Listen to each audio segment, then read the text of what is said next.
ಕಾಂಗ್ರೆಸ್ ಪಕ್ಷ ಏನು ನಿರ್ಧಾರ ತಗೊಳ್ಳೋಕೆ ಸಾಧ್ಯ ಆಗ್ತಾ ಇಲ್ಲ. ಕಾಂಗ್ರೆಸ್ ಸಾಧ್ಯ ಆಗ್ತಾ ಇಲ್ಲ. ತಗೋಬೇಕು, ತಗೋತಾರೆ. ಕಾಂಗ್ರೆಸ್ ಅಲ್ಲಿ ಇವತ್ತು ಅಧಿಕಾರ ಹಂಚಿಕೆ ವಿಚಾರ ಬಂದ್ರೆ ಕೋರ್ಟ್ ಮಾತು ಅಂತ ನಡ್ಕಂತಾರೆ, ಮಾತು ಪ್ರಕಾರ ನಡೀತಾರೆ ಅಂತ ಒಬ್ರು ಅಂತಾರೆ, ನಾನು ಮಾತಿನ ಪ್ರಕಾರನೇ ನಡೀತೀನಿ ಅಂತ ಇನ್ನೊಬ್ರು ಅಂತಾರೆ. ಏನಾಗೈತೆ ಹಂಗಾದ್ರೆ ಈ ತರ? ಮಾತಿನ ಪ್ರಕಾರ ನಡೆಯೋದು ಎಲ್ಲರೂ ಮಾತಾಡ್ಲಿಕ್ಕಾಗಲ್ಲ. ಅದೇನಿದ್ರು CM ಆ್ಯಂಡ್ DCM ನಡುವೆನೇ ಮಾತಾಡಬೇಕು. ಇವೆಲ್ಲ MLAಗಳೆಲ್ಲ ಮಾತಾಡೋಕ್ಕಾಗಲ್ಲ. MLAಗಳೆಲ್ಲ ಮಾತಾಡೋಕ್ಕಾಗಲ್ಲ. ಬಪ್ಪ ಹಾಂ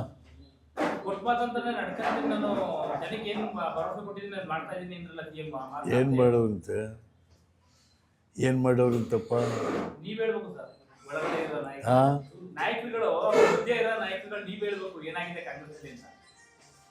ಕಾಂಗ್ರೆಸ್ ಚೆನ್ನಾಗಿದೆ ರೀ. ಕಾಂಗ್ರೆಸ್ ಹಾಳು ಮಾಡ್ತಾವ್ರಿ.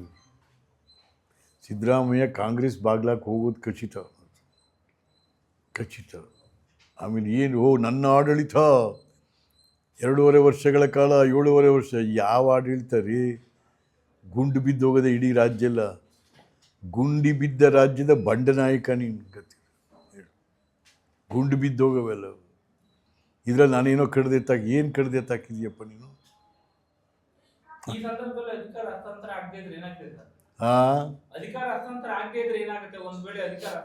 ನೋಡೋಣ, ಕಾಯ್ದು ನೋಡುವ ಏನಾಗುತ್ತೆ ಅಂತ.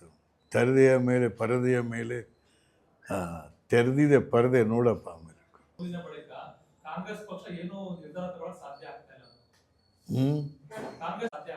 ತಗೋಬೇಕು, ತಗೋತಾರೆ. ಕಾಂಗ್ರೆಸ್ ಅಲ್ಲಿ ಇವತ್ತು ಅಧಿಕಾರ ಹಂಚಿಕೆ ವಿಚಾರ ಬಂದ್ರೆ ಕೋರ್ಟ್ ಮಾತು ಅಂತ ನಡ್ಕಂತಾರೆ, ಮಾತು ಪ್ರಕಾರ ನಡೀತಾರೆ ಅಂತ ಒಬ್ರು ಅಂತಾರೆ, ನಾನು ಮಾತಿನ ಪ್ರಕಾರನೇ ನಡೀತೀನಿ ಅಂತ ಇನ್ನೊಬ್ರು ಅಂತಾರೆ. ಏನಾಗೈತೆ ಹಂಗಾದ್ರೆ ಈ ತರ? ಮಾತಿನ ಪ್ರಕಾರ ನಡೆಯೋದು ಎಲ್ಲರೂ ಮಾತಾಡ್ಲಿಕ್ಕಾಗಲ್ಲ. ಅದೇನಿದ್ರು CM ಆ್ಯಂಡ್ DCM ನಡುವೆನೇ ಮಾತಾಡಬೇಕು. ಇವೆಲ್ಲ MLAಗಳೆಲ್ಲ ಮಾತಾಡೋಕ್ಕಾಗಲ್ಲ. ಬಪ್ಪ ಹಾಂ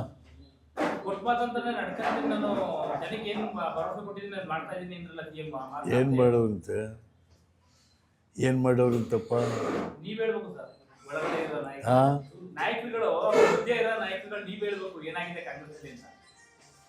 ಕಾಂಗ್ರೆಸ್ ಚೆನ್ನಾಗಿದೆ ರೀ. ಕಾಂಗ್ರೆಸ್ ಹಾಳು ಮಾಡ್ತಾವ್ರಿ.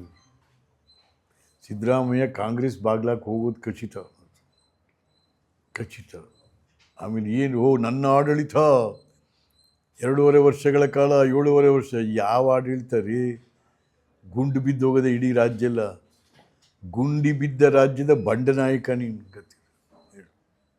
ಗುಂಡು ಬಿದ್ದು ಹೋಗವೆಲ್ಲ. ಇದ್ರಲ್ಲಿ ನಾನೇನೋ ಏನು ಕಡ್ದೆ ತಾಕಿದೀಯಪ್ಪ ನೀನು?